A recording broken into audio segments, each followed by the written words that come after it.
Hey, what's up, my friend? So in today's episode, right, I want to share with you 4 things to avoid when you put on a trade.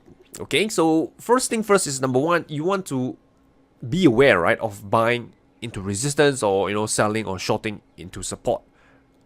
And often, right, when traders they click buy, they are not aware that they're actually buying into an obstacle. They're buying into an area of resistance, right? If you zoom out your charts a little bit, sometimes you might realize that, oh man, I'm actually buying into a area of resistance. This is where sellers could potentially come in.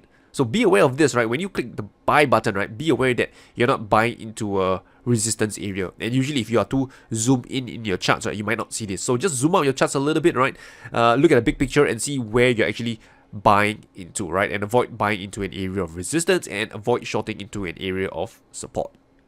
Number two, you don't want to be buying, right, when the price is overextended, right? So how do you tell whether the market is overextended, right? So the market is overextended when, let's say for example, you overlay the 50 period moving average on a price chart and you notice the price has bounced off the 50 MA number of times, and right now the price, imagine that it's very far away from the 50 period moving average. It's overstretched away from the 50 period moving average, and you don't want to be buying at this point in time, because if the price reverse, if it pulls back towards the 50 MA again, there's a good chance that you'll get stopped out, right? If you're buying when the price is high and if it pulls back towards the 50 MA again, you will likely get stopped out. So be aware of this, right? Don't buy when the market is overstretched, and you don't have to use just the 50 MA to define whether the market is overstretched or not. You can use a tool like drawing trend channels, right? You can draw the upper boundary, the lower boundary.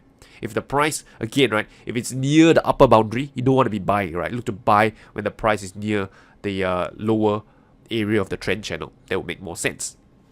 Number three, avoid chasing the markets, right? This is especially when I know the candles are bullish, right? It's so huge, right? Things are exciting. Let me buy. And the problem with chasing markets is that this is where the market is prone to reversal. This is where the market is prone to a pullback. And when you chase the market, right, usually there's no like floor or support, right, that you can lean against to set your stop loss. And this is why it's very common for the market to explode up higher, only to reverse back and give back all their gains pretty quickly, because there's no floor, there is no swing low, there's no area of support to hold up these higher prices. And if there's no structure in the markets to hold up these higher prices, the price could just reverse back in the opposite direction.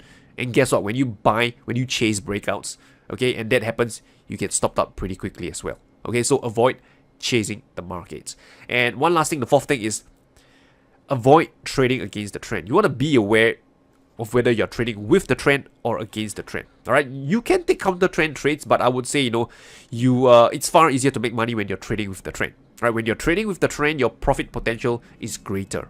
Why do I say that? Because if you look at, for example, an uptrend, there is 2 legs in an uptrend. The trending move, where the price moves in the direction of the trend, and the retracement move, or the pullback move, however you want to call it. This is where it is the retracement of against the trend. And if you look at the distance of both legs, the trending move is where the market moves much more compared to the retracement move, where the profit potential is lesser.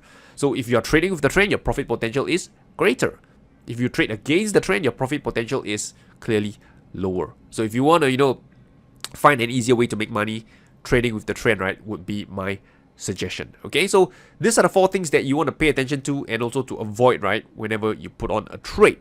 And one last bonus tip for you: whenever you trade, okay, you want to be aware of what the higher time frame is doing as well. Let's say you are entering on the daily time frame, right? Don't just look at your daily time frame and then just make your decisions from there, right? Look at what the weekly time frame is doing, right? And to make sure that you're aligned, right? Your trading direction is aligned with the higher time frame as well. So for example, if you are buying, let's say, breakout on the daily time frame, look at the weekly time frame and make sure that the market is at least in a range or in an uptrend. You don't want to be buying breakout on a daily time frame when a weekly time frame is in a downtrend, right? That's a low probability breakout trade, right? So be aware of what the higher time frame is doing. When both time frames, their trend direction are aligned, right? That's where you find a higher probability trading setup. All right, so with that said, I have come towards the end of today's episode, and I wish you good luck and good trading. I will talk to you soon.